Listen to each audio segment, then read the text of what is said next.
think we'll go ahead and start. Welcome. Good to see you here at the museum. We've developed this panel to complement the magnificent exhibition of the Ralph Steadman drawings on upstairs.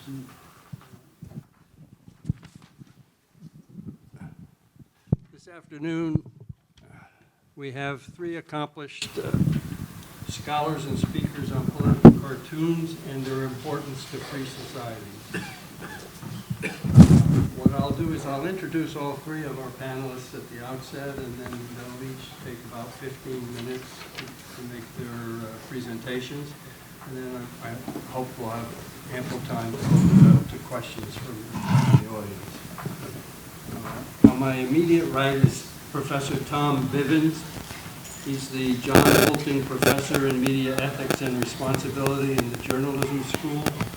His professional background includes radio, television, and editorial cartooning. He is an author of several books on mass media ethics. He currently teaches a course on satire, ethics, and free speech, and uses Steadman's work as examples of hard-hitting graphic commentary. His remarks are titled Satire, Free Speech, and the Media. On my left will be the second speaker, Professor Ofer Raban. Teaches constitutional law and jurisprudence at the law school. He worked as a prosecutor in New York before joining academia. His principal research interest concerns the relationship between constitutional doctrine and judicial philosophy. He's the author of a book on modern judicial philosophy and of numerous law review articles dealing with constitutional law issues. He will speak on constitutional protections for political cartoons. And then on my far right is Professor Peter Laufer. He's the James Wallace Professor in the School of Journalism. He's an award-winning broadcaster and journalist and author of more than a dozen books dealing with social and political issues. He has reported on the Soviet invasion of Afghanistan and the wars in Central America. Professor Laufer will speak from an international perspective. Political cartoonists and their pens face mighty swords worldwide. So to start, I'll look to Tom to begin. Terrific, thanks. Do I need to use a microphone for you guys? Okay, then I'll do that, okay. Because normally I can be heard, no problem. So, but if you're going to record it, I'll do it. All right, I'm going to be, I'm an ethicist, and I'm familiar with First Amendment protections for satire and editorial cartooning, political cartooning, and so on. But I have a somewhat different and often contrary perspective on things like self-censorship, for instance. I want to start out by telling you a story. There's a guy named Glenn Greenwald, who's a constitutional civil rights lawyer. He became big during the Bush administration because he was a blogger. And during you guys remember Charlie Hebdo, right? The whole stink about that. During that controversy, he posted an essay called "In Solidarity with the Free Press, Some More Blasphemous Cartoons."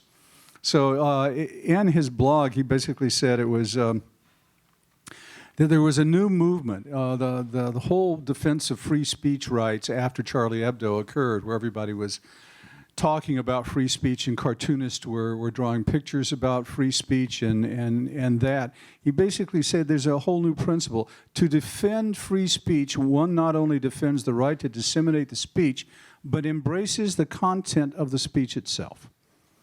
So it's not enough to just defend the right to do it. You must embrace the content. You must say, yes, that's good stuff. Let's go with that.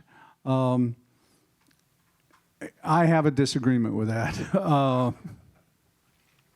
He said people should republish, publish their own, and even celebrate those cartoons. And he wanted people to start, he said, I want to start publishing more blasphemous and otherwise offensive cartoons about religions and their adherents. Okay, so that's where I kind of get away from this, and I'll explain a little more why. But another story. Back in March of 2006. There was University of Oregon. I forgot to start the timer. I have no idea where I am. University of Oregon, a student publication called The Insurgent. Does anybody remember The Insurgent? Yeah. Still around. Is it still around? Okay, glad to hear that.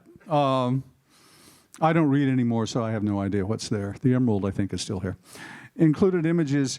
They had published an issue. This was after the original Danish cartoon, Brouhaha, when the Jyllands-Posten decided they would publish 12 or so images, cartoon images mostly, of Muhammad, because the editor had a friend who was a children's book author, and she had been looking for someone to illustrate a book she wanted to do on the life of Muhammad for children.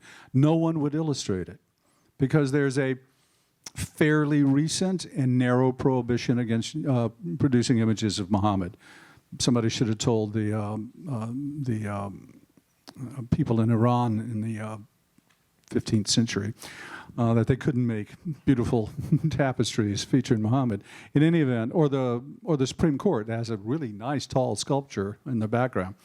In any event, what the paper did was they sent out a call, and several artists put together these images. They posted them, and everybody knows it caused this huge uproar.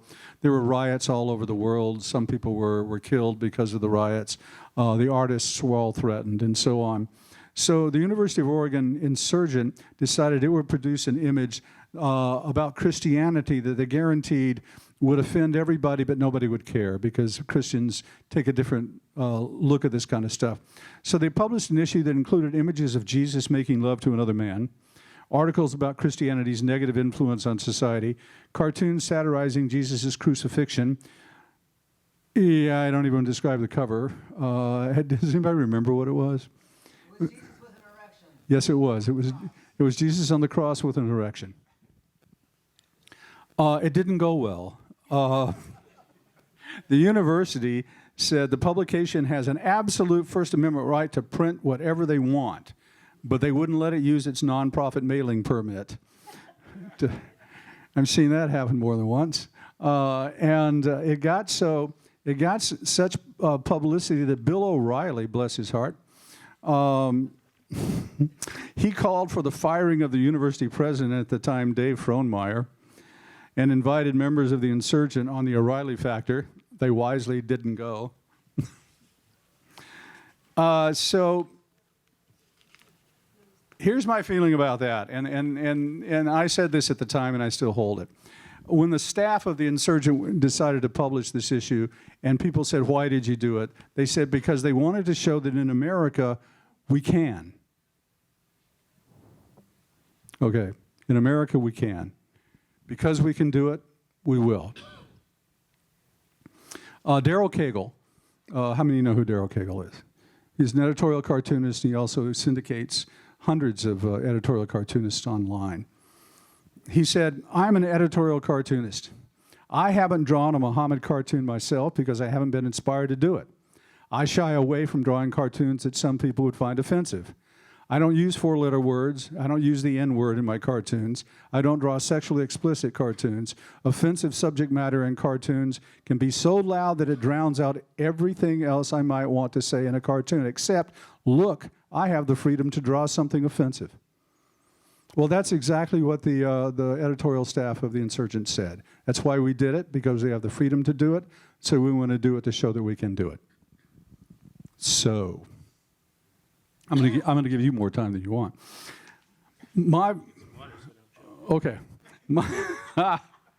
So here's my personal motto in my classes. I teach a lecture on offensive communication in my media ethics class. And in my satire class, I talk extensively and show and we listen to all kinds of offensive stuff. And I warn, it's the only class I have a trigger warning in. I tell my students, if you're offended, don't take this class because something's going to bother you, period. You can say whatever you want. You can swear. I don't care. It's the only class I swear in. And sometimes students encourage me, even though I don't want to say that word. But in any event, my personal motto is, just because it can be said doesn't mean it should be said. All right? The First Amendment gives us the right to say and display all kinds of things that are potentially offensive to people. But you need to ask yourself, does it need to be said? So that's the first step. Should is the key term here. It's derived from the philosophy of normative ethics. Normative ethics lay out ideas that say, this is what you ought to do. Period. This is what you ought to do. Has nothing to do with legality. The law gives us the right to do this, but you have to ask yourself, do I need to really do this?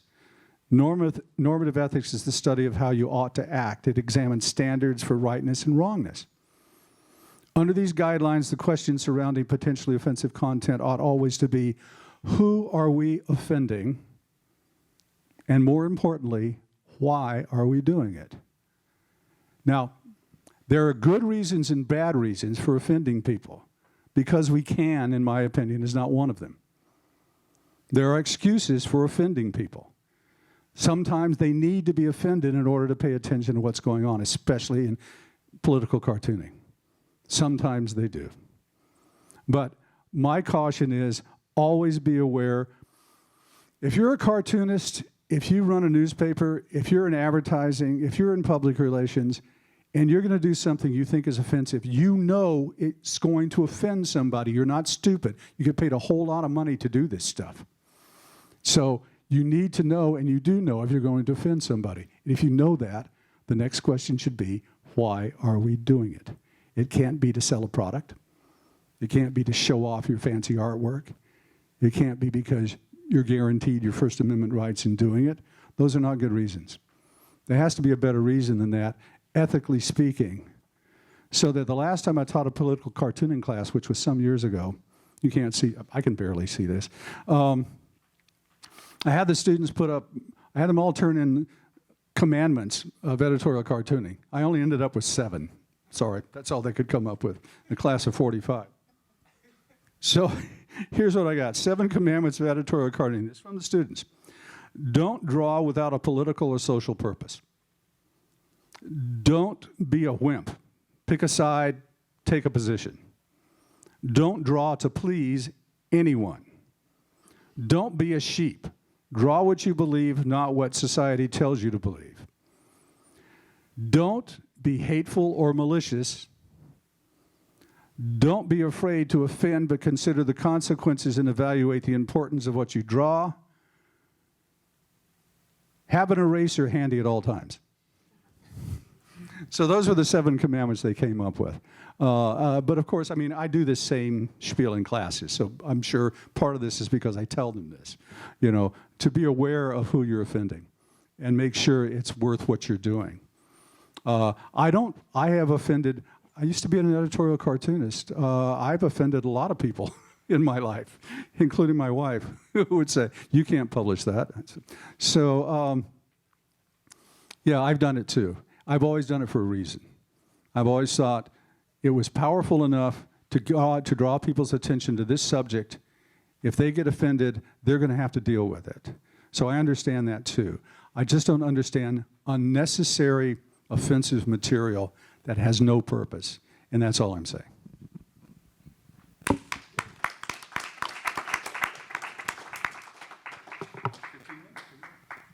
Professor Raban.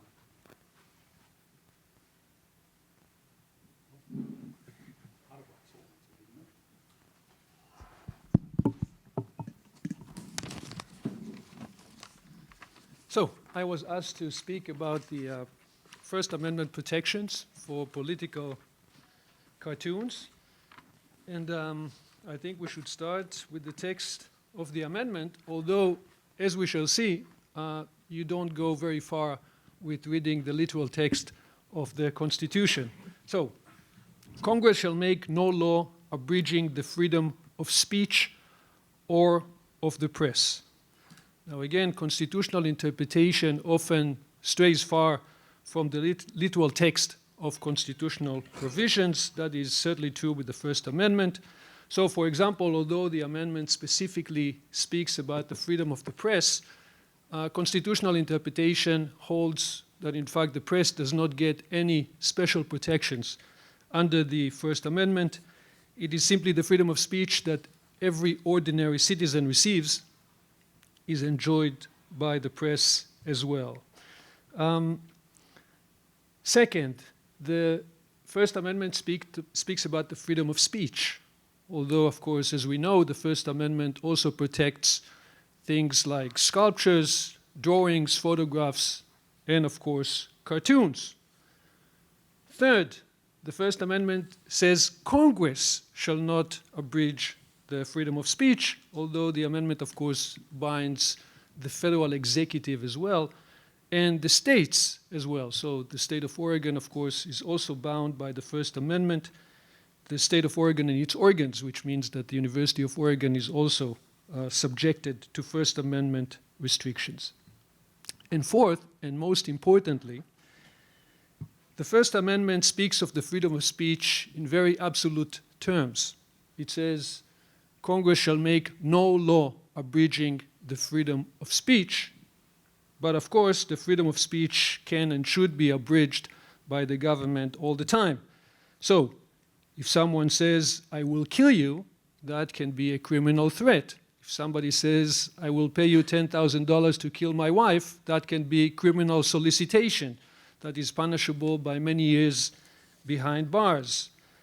Blackmail, harassment, fraud, perjury, espionage, there are awfully lots of crimes that can, of course, be committed with pure speech, and the government can therefore abridge awfully lots of speech. Now, it fell for the courts to determine what kind of speech can be abridged, can be suppressed, and what kind of speech cannot. And the way the courts approach this question is by carving out unprotected categories of speech, so that the courts declared that a certain sort of speech is unprotected by the First Amendment, unprotected by the freedom of speech, or is only partly protected. So some of those categories include so-called fighting words, true threats, child pornography, and others. So when we ask ourselves what are the protections that the First Amendment affords to political cartoons, we should approach that question by asking whether political cartoons can fall into an unprotected category of speech such that they can become the subject of some kind of civil or criminal penalty. So let's look at some possibilities where political cartoons may qualify for an unprotected category of speech. Now, perhaps the most common attempt to suppress political cartoons claim that they constitute a form of defamation or libel, rather technically speaking. Defamation is defined as a false statement of fact, we will talk about that, communicated to others that damages one's reputation. And of course, it can come in the form of a drawing as well. And again, as I said, there were quite a number of cases that involved people, politicians especially, who claimed that they were defamed, legally defamed, by political cartoons. Now, for a long time, it was believed that defamation is simply an unprotected category of speech. But things changed radically in 1964 when the Supreme Court of the United States made a decision, a very famous decision in journalism schools, that is titled New York Times versus Sullivan. This was a case that involved an ad appearing in the New York Times that had to do with the civil rights movement. And the Supreme Court then imposed serious restrictions on the ability of public figures and especially politicians to win the damages awards for defamation. So let's look at this, at what this decision stated about claims of defamation by such public figures. It says, constitutional guarantees prohibit a public official from recovering damages for a defamatory falsehood relating to his official conduct unless he proves that the statement was made with knowledge that it was false or with reckless disregard of whether it was false or not. This is a very high level of proof, and in fact the burden of proof in such cases is on the plaintiff, and it has proven to be a very serious obstacle in the way of people claiming that they were defamed, public officials, public figures claiming that they were defamed. Again, for instance, mere negligence would not do. You need to show that there was an intention to propagate lies or that it was done with some reckless disregard for the truth. Moreover, and this is perhaps even more important, political cartoons, most political cartoons would not qualify as defamation because defamatory statements must be statements of facts. And most political cartoons would not be read by a reasonable person, which is the standard, as statements of facts. Rather, they are read as a form of opinion, as a form of exaggerating satire, or what have you. So again, although there were quite a number of such cases, in fact, the ability to suppress or punish political cartoons through defamation lawsuits is highly restricted. Another possible ground for the suppression of political cartoons is the claim that they constitute incitement for unlawful action. And again, there were a number of cases where, in fact, the government claimed that political cartoon constituted such incitement. Incitement is an unprotected category of speech. So, for instance, in 1917, the federal government claimed that anti-war cartoons constituted a violation of the notorious Espionage Act because they were a call for the resistance of the draft for the First World War. And again, this was a claim that was in fact accepted by a federal court. But that was in 1917. The United States Supreme Court, again, it is the liberal Warren Court, changed the test for incitement substantially and made it much more difficult to classify expression as a form of incitement for unlawful action. This came in the Brandenburg decision in 1969, where the court stated, "The constitutional guarantees of free speech and free press do not permit the government to forbid or prescribe advocacy of the use of force or of law violation, except where such advocacy is directed to inciting or producing imminent lawless action and is likely to incite or produce such action." So again, you need to show that, that there is a likely threat of imminent lawless action that results from the expression. And again, this has proven to be a very formidable obstacle in the way of the government trying to suppress expression by trying to classify it as a form of incitement, again, as a form of call for unlawful action. A third possible ground for the suppression of political cartoons is the claim that they are obscene. And again, this is in fact a claim that was made in the context of this, of the particular cartoonist, Stedman, that his exhibition appears here. The Supreme Court recognized that obscenity is also an unprotected category of speech, a rather controversial decision that is still true today. In 1957, the court stated, "Obscene material is material which deals with sex in a manner appealing to the prurient interest," in a rather offensive, deals with sex in an offensive manner, if you will. There were attempts to suppress political cartoons by claiming that they were obscene. For instance, there was a case that involved a political cartoon depicting a policeman raping the Statute of Liberty. There was another cartoon that showed a circuit court judge masturbating. And again, these were grounds upon which people sought to suppress these cartoons, but in fact they were rejected. Obscenity is understood as sexually explicit materials. Real pornography, in fact, it is today understood as a form of hard or extreme pornography. And so, again, by and large, these attempts were rejected and have proven unsuccessful, and this is not a serious threat to the freedom of political cartoons. In fact, the greatest threat to the free expression of political cartoons today comes from attempts to make hate speech an unprotected category of speech. Hate speech is presently protected expression, and it is protected because the definition of hate speech is inevitably so broad that it threatens to result in attempts to suppress legitimate political expression. Let me just give you an idea of what is a typical hate speech statute. This is a statute that was invalidated by the federal courts in 1978. But again, this is quite a typical definition of what hate speech hate speech is.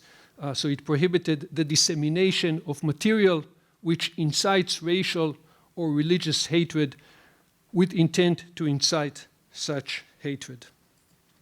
Now, under similar laws in Europe and elsewhere, there were recent police investigations and court cases that involved political cartoons. So one was the police investigation of the cartoons from Denmark that were already mentioned, where a newspaper published cartoons representing the Prophet Muhammad. Let me give you some other examples. By the way, these very cartoons were also published by the Charlie Hebdo magazine.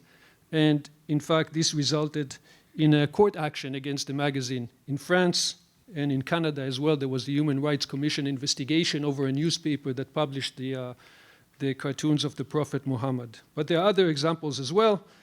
For instance, a French cartoonist was fined for publishing a cartoon that seemed to praise the 9/11 attacks. And just last year in New Zealand, there was a court action that involved the publication, 2 newspapers that publish cartoons featuring negative depictions of minorities.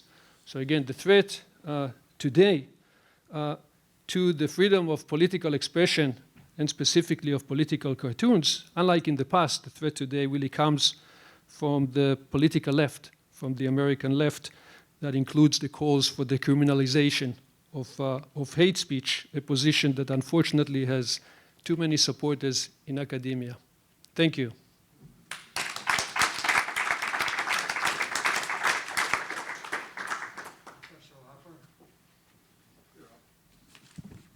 So good evening. Are there some lights that are coming back? Good. This is an intriguing timing for this discussion because every year I take students to UNESCO World Press Freedom Day. World Press Freedom Day is May 3rd, as some of you may know, all of you perhaps. And each year it's spotted somewhere else in the world to draw attention either to press freedom successes or failures. And this last May, it was in Ethiopia, and we gathered in Addis Ababa. And every year there's some sort of declaration that comes out of the meeting dealing with press freedom. And for this 2019 meeting, the declaration is for the recognition of cartooning as a fundamental human right. And I read just a couple of lines from the declaration because it definitely plays to what we're talking about here. Recalling that drawing, illustration, painting, graffiti, etc., form a special and universal language, the language of the image that is present in all cultures since the origin of humanity, recalling that, like language, images express both the whole of the culture and the individual, as well as their respective particularities, the uniqueness of a culture as subjectivity inherent in the artist's point of view. The diversity of cartooning reflects the richness and vitality of a democratic society. It is of culture and therefore of humanity itself. Recalling that today the freedom of cartooning is especially threatened, reports from, and this is an organization, Cartooning for Peace, Human Rights Watch, the International Federation for Human Rights, Reporters Without Borders warn about the situation of cartoonists suffering from censorship, prosecution, unfair dismissal, imprisonment, or death threats. And then the declaration, we call on member states and the international community to open processes of discussion and reflection on the right to satire and irreverence. So we're following the dictum of UNESCO here, and it's interesting, I think, to think about this in that context. I keep looking at Bill O'Reilly's name written here because of what you said. And I did not follow such advice and in fact appeared with Bill O'Reilly in debate, but that's for another day. Okay, so At World Press Freedom Day, there were a couple of cartoonists present. Well, there were many, but a couple present that I want to talk about with you, their remarks. Zunar is a cartoonist some of you may be familiar with. He's from Malaysia. And in 2015, he was charged with sedition, and he faced 43 years in prison were he convicted. And he was jailed. And then the government changed, lucky for him, in Malaysia, and the charges were dropped and he was let out. But at the Ethiopia conference where he attended, he said two things that I offer for your thoughts and perhaps for discussion. He said, if I could find the person who invented the word objective, I would kill him. And he said, if you have not been in jail, you are not a political cartoonist. Now, of course, he comes from his perspective of what has happened to him, but what's interesting in the overall societal context as scholars, as lawyers, as consumers of cartoons, and just in terms of how something that might seem marginal affects us all. In his case in Malaysia, it wasn't just that he was targeted, and this happens in other places too. It's that the printers who printed his material were subject to prosecution, the bookstores and the vendors for the periodicals. Now, we've heard about Charlie Hebdo a couple of times here tonight, and it's important also to note that, if you don't recall, 12 people were killed in that second attack on the newspaper. And Lars Rethen was also at the conference in Addis Ababa, a cartoonist and a Danish cartoonist. And this speaks to responsibility, and might be one of the few times when my colleague Tom Bivins and I might agree regarding ethics. He was one of the cartoonists who drew the infamous pictures of the Prophet Muhammad. And he acknowledged at the conference, at the World Press Freedom Day conference, that when he drew these, he was unaware of what he was engaged in. He did not know about the offense that he was committing to some people. So that speaks to something that perhaps is appropriate to touch on in this. Where is the personal responsibility? I guess that speaks to what you said also, Professor, but where's the responsibility in terms of what are you thinking about before you put the pencil to the paper?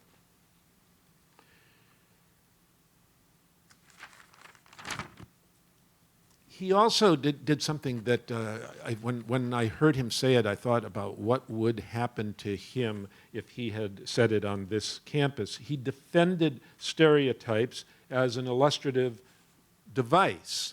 And of course, that is such an aspect of being a caricaturist, which I'm somewhat close to because my father was one, and to an editorial cartoonist or a political cartoonist, because those are artists who work in stereotypes by definition often. And he defended things like exaggerated lip size when depicting black people. And he said this from his perspective, suggesting that this provides immediate visual understanding of what he's trying to communicate. Again, something I think that is, if we're interested in this subject matter, we should take into account from someone who is on the international stage as an editorial cartoonist, as a political cartoonist. Back at those cartoonists, though, are engagement risks. 12 people killed. What are you doing? Why are you doing it? So we've got Zunar saying, if you haven't been in jail, you're not a political cartoonist. Cartoonists also have problems that are not as severe as being killed in their newspaper offices or going to jail. And Michael Day Adder is a cartoonist, and you may well have seen this very recent cartoon, and you probably have seen the photograph that inspired it. The photograph showed a father and his very young daughter, not quite 2 years old, in the mud on the bank of the Rio Grande, dead. And he drew the cartoon that draws from that photograph, and next to the two bodies is Donald Trump, a rendition of Donald Trump in Gulf attire, and the caption reads, "Mind if I play through." Extraordinarily powerful piece of work. And that resulted in him being fired from the newspaper chain in New Brunswick. He's from New Brunswick, and he had spent 17 years working there. Cause and effect denied by the company, clear. There's also Bob Rogers, and Bob Rogers' case is quite notorious in journalism circles also, working since 1993 at the Pittsburgh Post-Gazette, and last year he was fired after multiple Trump cartoons of that ilk that he drew were spiked and never published, and then finally he was fired. And his line is intriguing in response to the way he was fired. He said, "They came to me, they management, and said, 'This is your last day.' It was like in the movies, when the cop has to hand in his badge and gun. I was afraid they were going to ask for my pen," which reminds us, of course, of the power of the pen and the line from which the title of my talk is derived, "The pen is mightier than the sword," and we must always ask if it really is. So an example of the kind of thing that got him fired. The last cartoon, as I understand it, was one that he showed Trump putting a wreath marked R.I.P., rest in peace, on a memorial. This cartoon was scheduled to run Memorial Day, and the memorial, a stereotypical big pile of rock, was what was the platform for the legend "Truth, Honor, Rule of Law," and Trump is putting the wreath with RIP on it, and that ended his career.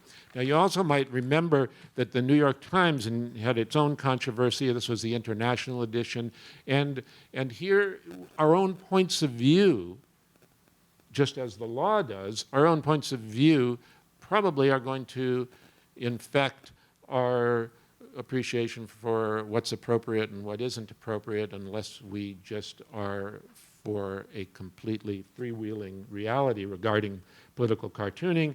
And this showed Trump as a blind man. This was a cartoon that came from a Portuguese cartoonist wearing a skull cap led by Netanyahu, who was depicted as a dog with the Star of David hanging from him. Now, what's intriguing about that, absent from how you feel about the cartoon and whether it should have run or not, and absent from the New York Times apologizing for it and apparently chastising the editor that approved it, what's interesting about it in the context, I think, of this evening's events is that resulted in a policy of no more editorial cartoons in the international edition.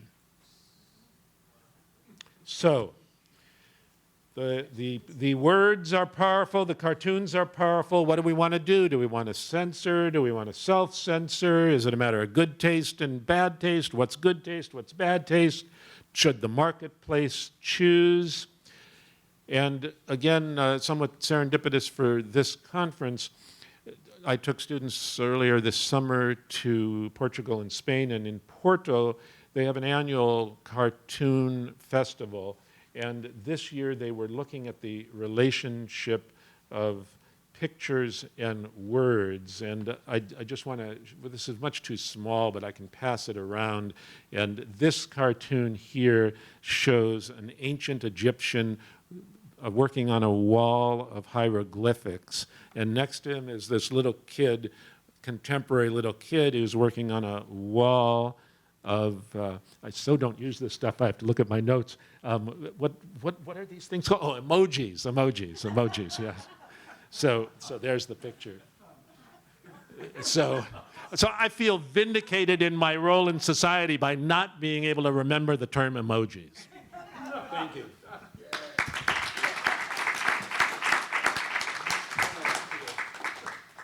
Now it's your turn.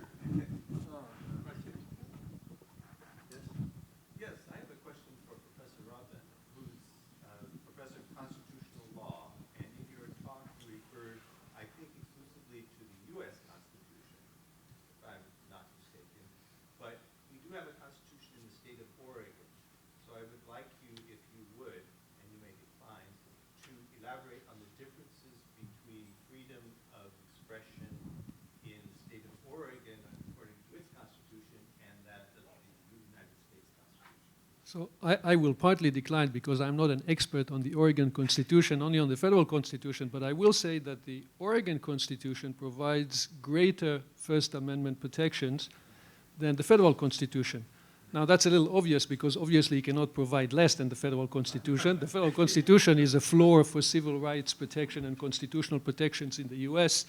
But again, if you think about it, in fact, most of our civil rights are protected not by the federal Constitution, but by various statutes, including some federal statutes, but mostly state statutes, and of course also by state constitutions. And you know, it's interesting, the development of state constitutional protections really came at the second half of the 20th century when the United States Supreme Court first expanded constitutional rights under the liberal Warren Court.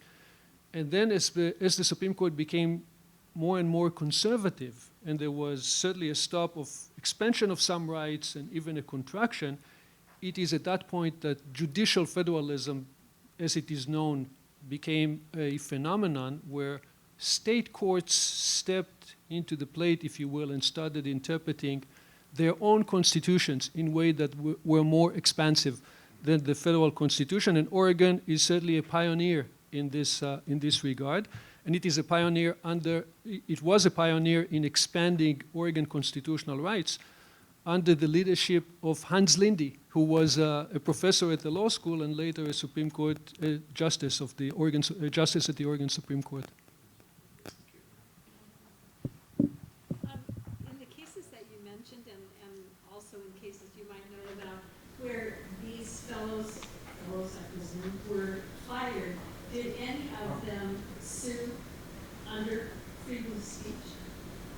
There's not going to, I don't know the answer to that. I don't know the cases in that detail, and this is really a better question undoubtedly for our lawyer and our expert in that regard. But from the standpoint of thinking of it as a journalist, there is so little job protection in journalism, particularly in journalism today, that it's hard to imagine that even were there a foundation for a legal case, that would supersede just, I don't like the look on your face, get out of here. Constitutional protections for the freedom of speech are restrictions on government power. The US Constitution is not a restriction on private parties, companies, what have you. So you don't have a free speech, constitutional free speech protections in these instances. And although there may be instances where people may raise some claims of retaliation for engaging in free speech activities, these are instances where, in fact, these people are not just engaged in free speech activities, they are doing their job for this company. So it seems perfectly legitimate for these companies to say, we don't like the job that you do. I just wanted to say that less than 10 years ago, there were over 200 editorial cartoonists working for newspapers in the United States. Today, there are fewer than 50. And most of them have been fired. So you were talking about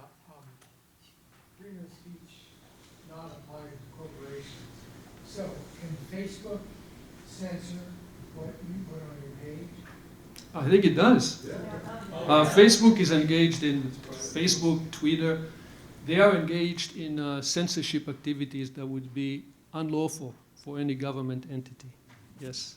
And this speaks to talk radio, which unfortunately is one of my fields of expertise. And often when a talk radio host is fired, or when somebody calls talk radio and says, you are infringing on my First Amendment rights, it's ludicrous because it's a private radio station and there is no government involvement in the employment of the talk radio host or in the decision of whether or not to allow the person to talk on the radio, even though radio stations are licensed by the federal government. Let me just add that, of course, this issue can be addressed by statutes. So there can be statutes that are enacted that can restrict the ability of these companies, of course, to engage in such censorship, and there are discussions of such statutes. So the Constitution is not the only means with which to protect our civil rights, as we mentioned before. When I talked about the Insurgent earlier, it's one of the reasons that Dave Frohnmeyer and the administration at the time didn't try to censor the publication. They basically said, we can't let you mail it. We're going to restrict your mailing rights, but we're not going to censor your publication.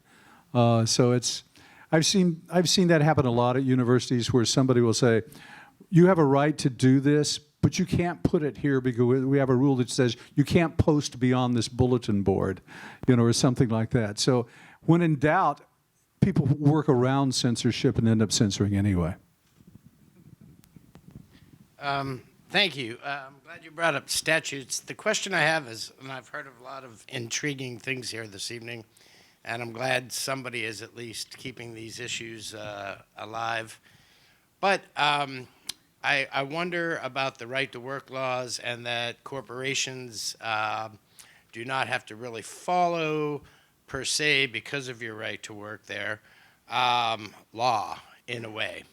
So I wonder if any of you believe that there should be something akin to separation of church and state with capitalism and state, because it seems to me that capitalism is really what protects organizations from having to follow the civil rights that we all are guaranteed in the Constitution.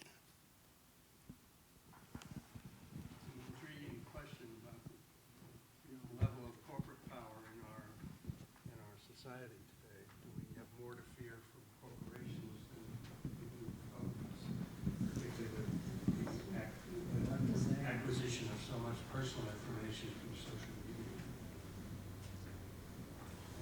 Anybody want to know? That's out of my depth, quite honestly. I mean, I have an opinion about it, but everybody's got an opinion about it.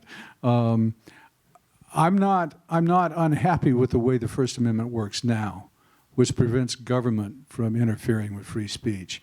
And when that was written, it was incredibly important to emphasize government's process.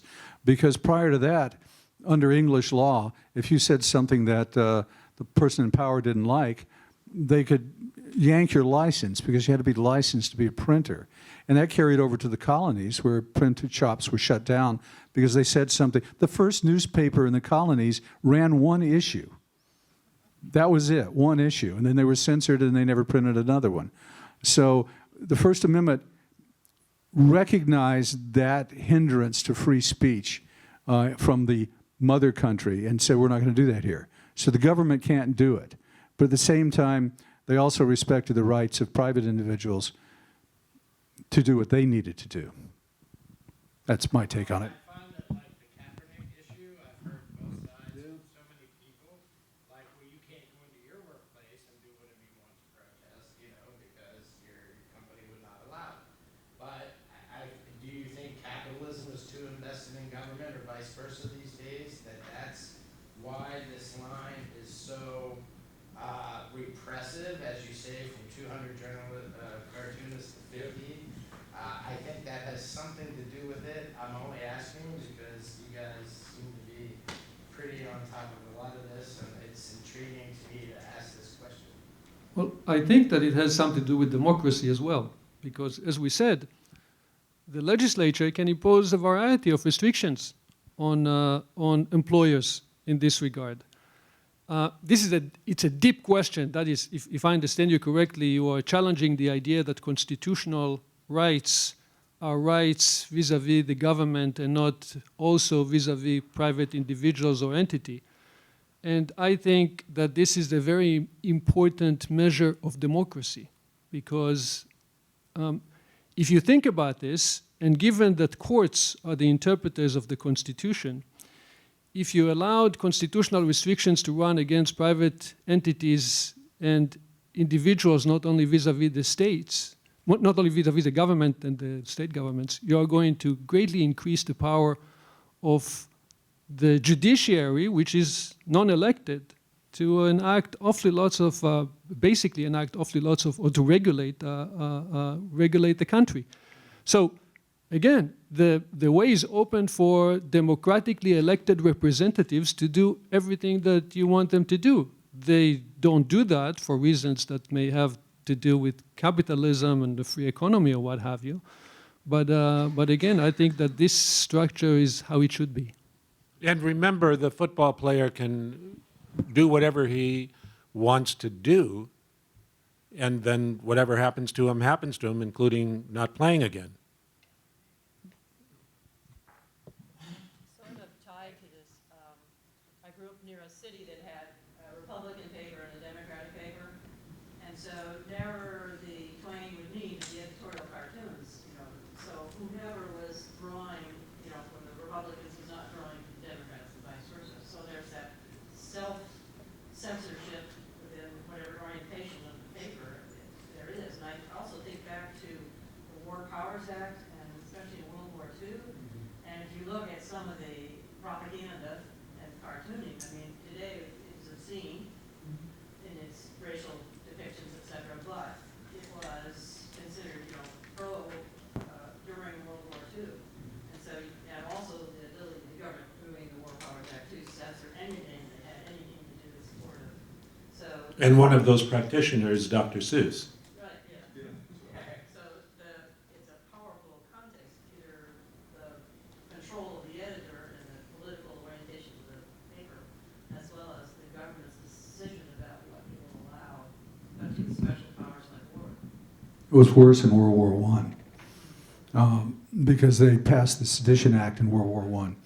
And so a number of editors were arrested, and thousands of individual citizens were arrested for saying things that most of us would think didn't mean anything. Oh, I hate Wilson. You could be arrested and thrown in jail for that. Suffragists were arrested for, not just in front of the White House, but for protesting in front of draft or in front of recruitment stations because it was seditious. So things change, but as you know, as Franklin once said, if you're willing to, you know, let your liberties go, you probably deserve it, or something like that. Talked about additional restrictions in the sense you talked about ethics, for example, as a really it's an additional restriction that. What about additional protections? And what I have in mind is, in addition to the statutory protection that Ofer has talked about, most people are probably unaware that we adopted here in the university and the Senate a protection for academic freedom.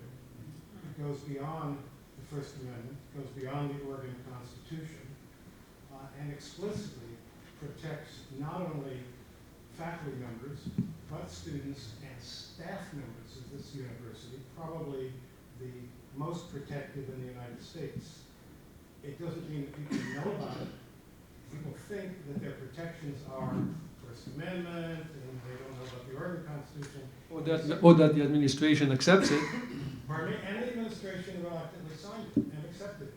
The people are not aware of that as well. And our freedom of speech statement in university policy has also not been recognized to be stronger than, for example, the First Amendment, and has been interpreted, certainly by lawyers for the university, as being nothing more than a reflection of the First Amendment with its exceptions. So it seems to me it's important that somehow we find a way to energize a conversation about these additional levels of protection in addition to saying, well, it's only constitutional, and it's not. Well, one of the things that I've discovered after working here for half of my life is that you can provide all the protections you want.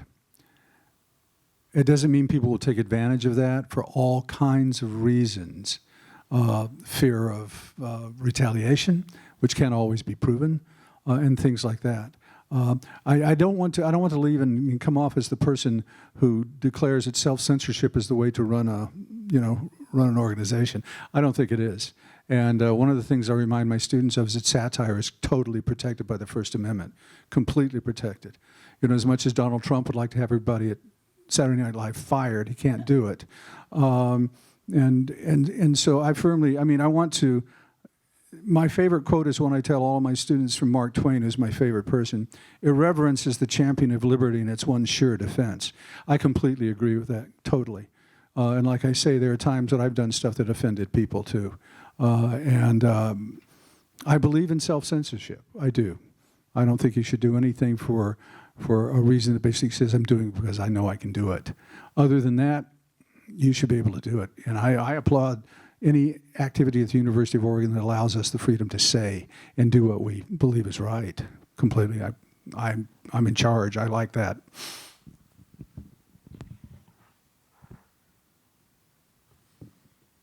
I could ask a second one. So the concern now, as you mentioned earlier, is a lot about hate speech and the monitoring or suppressing, if you will, from the political left. Are the right-wing organizations or using graphics in their sites, their websites, or even in their publications that would be considered cartoons or editorial cartoons? Are they using it at all? They are, and I don't purposely go looking for them because I find them offensive. As long as there have been cartoonists, there have been people who have violated those kinds of sensibilities. Often they do it mimicking other cartoonists, which means they can sometimes be sued because their work is copyrighted. But most of the time, people just leave it alone. And yes, they use graphics, and yes, they use cartoons and things like that. Unfortunately, that's always been true, that people will use them for nefarious purposes. There's nothing we can do about that. The hate speech idea is an interesting idea. And when I teach a satire class, I try to tell people, you have to decide where the border is for you. Gary Trudeau said there's a bright red line. I don't think there is. And so it's up to individuals to make that decision. That's what I'm holding out for. Go ahead. Okay. So, regarding this idea that I'm going to do it because I can, is that any different than saying I'm going to do it because it can be done to demonstrate the strength of the First Amendment in our country? Is that any different? Yeah, it is. That's what they said at the Insurgent when they were asked right up front, why did you do this knowing you would offend people? Because we wanted to show that we have the freedom to do that in this country. We already knew that. I mean, we really did. We already knew that. What do they know? Of course they knew it. That's why they did it. Not them, other countries. Yes, they know. A lot of after the Charlie Hebdo thing and after the Danish things, a lot of people in other countries died because they understood that we didn't agree that this stuff should be censored, protesting. So yeah, they know what we stand for, and they don't particularly care for that kind of thing. There are editorial cartoonists in prisons all over the world right now because they did something that somebody didn't like. And I'd hate to ever see that happen here. And I don't care if I disagree with it or not. The fact is that they have the right to say it, and I'll defend that right, even if I don't like it. It doesn't mean I will produce stuff like that, but I'm happy to say I live in a country where that right is absolutely protected. Yes, one other thing I'd just like to bring up, because the hard part for me to sort of wrap my head around, I guess, is the best way I can explain it at the moment, is I'm sure you all have seen or remember the Jerry Falwell and Hustler thing with Jerry in the outhouse with his mother. And the Supreme Court did uphold that was okay. But with the numbers dwindling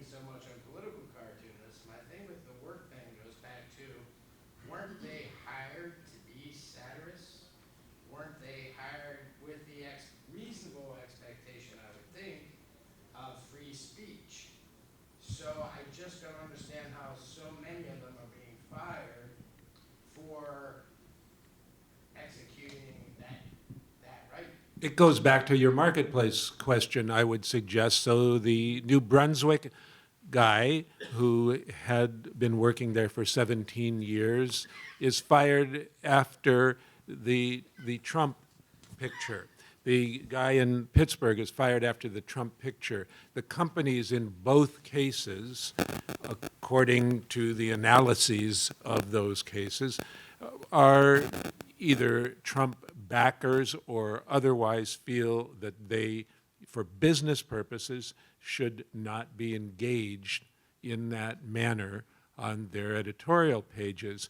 So that's their business decision. And just as Professor Bivins suggested, in days when there were so many more editorial cartoonists than there were papers that had, and as our audience member said, some Republican or left or right or left, whatever it all is, emojis, whoever it is that the paper is promoting, whatever point of view the paper is promoting, that's what they hire. If the cartoonist stops doing that, it doesn't matter that she or he was hired to be a satirist, they're no longer drawing what the paper wants. And So you don't believe our culture is becoming oversensitized to free expression, but it's more of an individual business decision of whether this works in our our country is being ludicrously oversensitized. I have 100% believe that, so that we're all walking around worrying about what we might say, and so we keep the earbuds in and watch something dumb on the phone screen.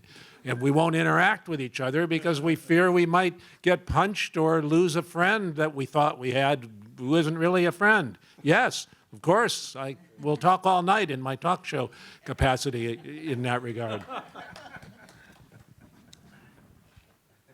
wanted to just clarify a couple of things.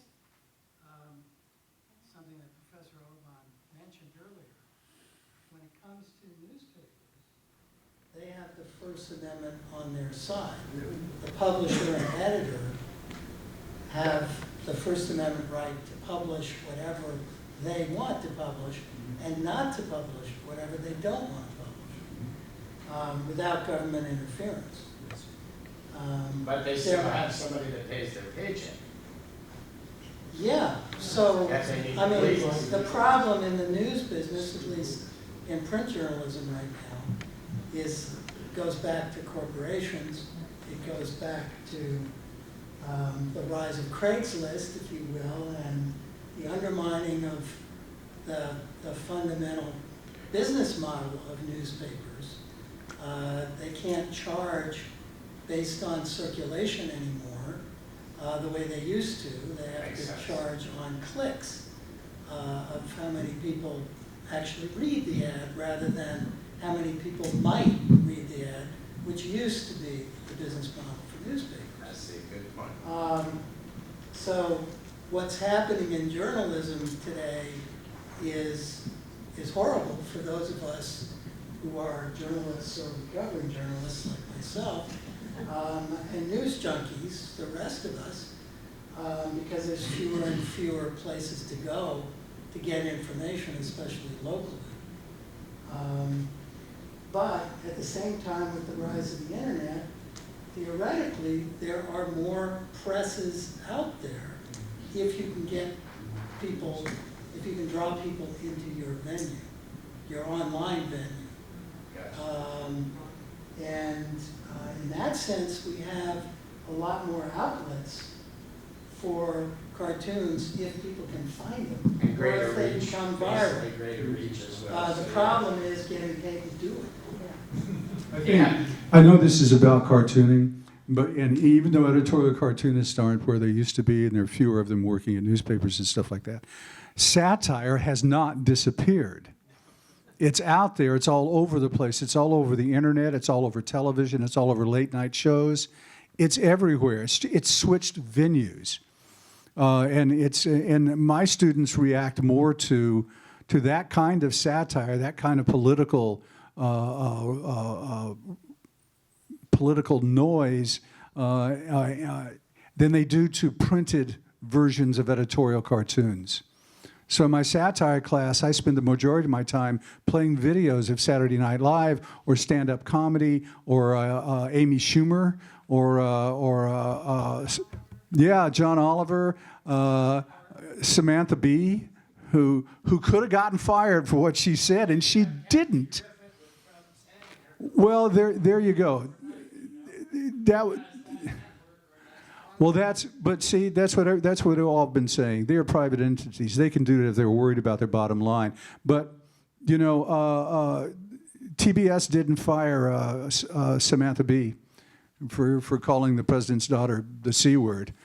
She apologized. She said, I should have thought it over a little bit, but spur of the moment. And but they didn't fire her. They didn't threaten to fire her. They didn't do anything. She just said, I'll apologize. It was a nasty thing to say. But she actually said, I kind of really think that anyway. So, it's satire is alive and well, and I'm more than happy to be teaching a course in it because I really love satire, and it's still there. One more question. You had your hands up. Not the question. I just want to, maybe you remember, but after the Charlie Hebdo attack, in the newspaper in France, everywhere, they have a wonderful, very powerful display poster where it was a pen, and the second level, the pen was broken, and the third one was the two pieces of the pen were shot. Okay, so I just hope that political drawing will be like that. If we close one, we will have two. There you go. That's still good. We've reached the end of our allotted time. I encourage you to go see the wonderful exhibit upstairs and join me in thanking our panelists.